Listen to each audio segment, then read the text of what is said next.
Bonjour, ravi de vous retrouver sur Nounia Channel 45 pour cette deuxième saison de nos vidéos de culture générale que nous allons entamer avec la découverte de l'origine d'une expression que nous utilisons assez souvent. Cette célèbre expression, c'est l'épée de Damoclès qui plane sur la tête de quelqu'un pour signifier qu'un péril imminent guette cette personne. Et nous allons découvrir avec surprise qu'en réalité, l'épée de Damoclès n'appartient en rien à Damoclès. À qui appartient-elle? C'est ce que je vais vous raconter. C'est parti. Nous allons partir dans la Grèce antique. Nous savons que la Grèce antique était une mosaïque de différentes cités-États indépendantes qui se faisaient même la guerre entre elles.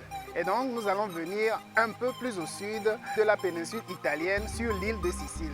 En ce moment, il y avait une grande cité prospère et conquérante sur l'île de Sicile. C'était la cité de Syracuse. Entre 405 et 367 avant Jésus-Christ, à la tête de la cité de Syracuse, il y avait le roi Denis l'Ancien. L'Ancien pourquoi? Parce que son fils va lui succéder. Lui, on l'appellera Denis le Jeune. Mais là, c'est le papy qui nous intéresse. Denis l'Ancien était un roi conquérant, opulent, qui vivait dans le luxe. Et naturellement, à cette époque-là, c'était un monarque absolu qui régnait d'un pouvoir absolu sur son peuple, sur lequel il avait droit de vie et de mort. Il régnait d'une manière si autoritaire, si brutale même parfois, qu'on le surnommait un tyran. Donc Denis l'Ancien était le tyran de Syracuse. Un jour, ce grand roi fait appel à son orfèvre, c'est-à-dire à son bijoutier, pour lui commander un bijou. Alors, ils se mettent d'accord sur la manière de fabriquer le bijou et tout. Et là, les deux hommes se mettent à discuter entre eux.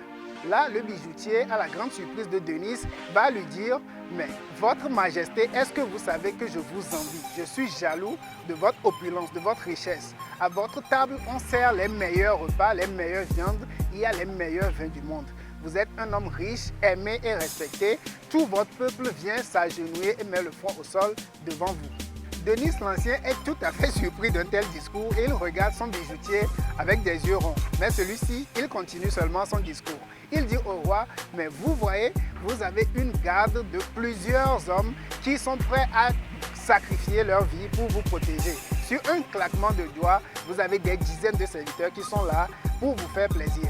Vous ne pouvez plus rien craindre. Rien ne doit vous effrayer, rien ne peut plus vous remuer le cœur.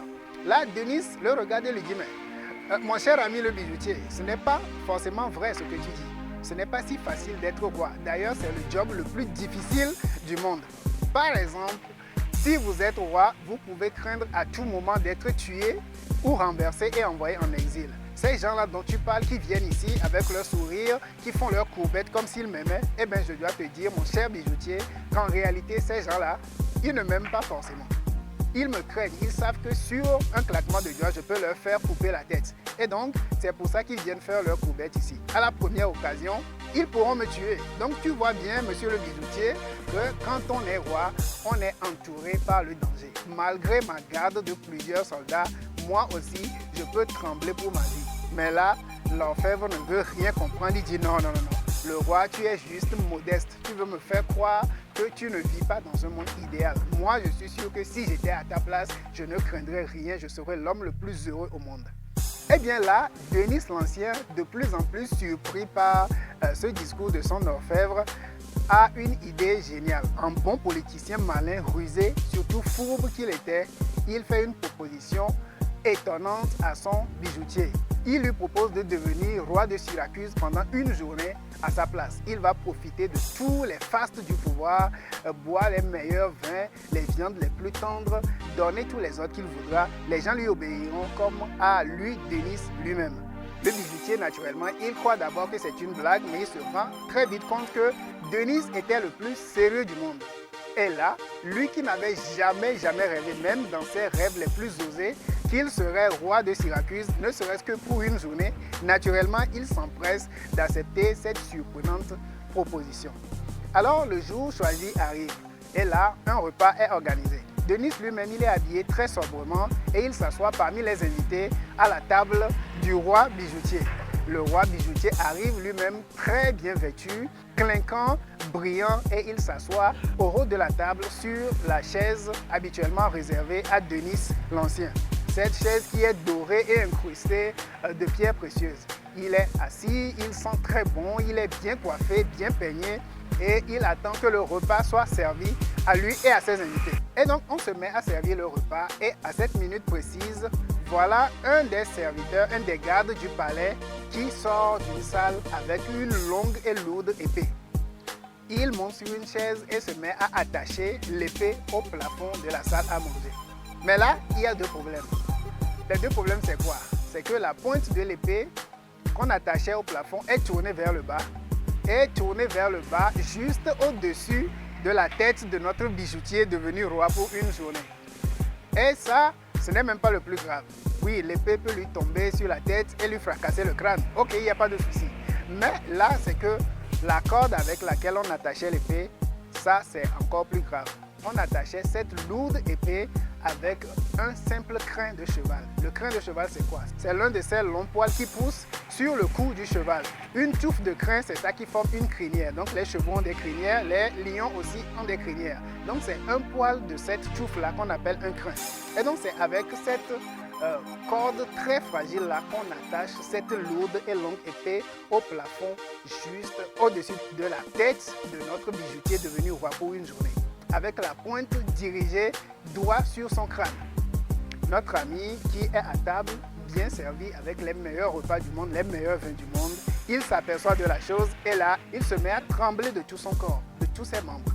Il n'arrive même plus à avaler les excellents vins qu'on lui sert. Il n'arrive plus à avaler les excellents repas qui sont devant lui. Il tremble et il sue à grosses gouttes. On dirait même qu'il est mouillé par sa propre sueur. Le problème, c'est qu'il est roi, au moins pour cette journée-là. Est-ce qu'un roi peut s'enfuir comme ça devant ses sujets parce qu'il a peur? Son honneur serait bafoué à vie. Et donc, il doit faire le fier, il doit faire le courageux. Mais tout le monde voyait très bien que notre ami bijoutier devenu roi pour une journée n'en pouvait plus. Il frissonnait tellement que ses dents claquaient. Et là, Denis l'Ancien, qui était assis parmi les convives, le regardait avec un méchant sourire moqueur en se disant « Eh bien, je te l'avais dit, tu ne voulais pas me croire. Tu vois bien toi-même maintenant que tu peux être roi, riche, puissant, conquérant, tout ce que tu veux, protégé par une garde de millions de personnes. Lorsque le danger plane sur ta tête, tu frissonneras toujours. » Eh bien, je crois que tout le monde a compris qu'en réalité, c'est ce bijoutier devenu roi de Syracuse pour une journée, c'est lui qui s'appelle Damoclès. Et que l'épée qui plane sur sa tête ne lui appartient pas du tout, mais c'est plutôt l'épée de Denis l'Ancien, le roi de Syracuse, que notre ami le bijoutier enviait, ce même Denis qui a eu envie de lui donner une bonne leçon. Voilà, je crois que nous savons maintenant quelle est l'origine de cette célèbre expression que nous utilisons si souvent, l'épée de Damoclès, pour signifier qu'un danger imminent guette une personne. Si vous avez aimé, abonnez-vous à la chaîne, partagez nos liens, parlez-en autour de vous et amenez vos amis à venir jeter un œil sur ce que nous faisons. À la prochaine.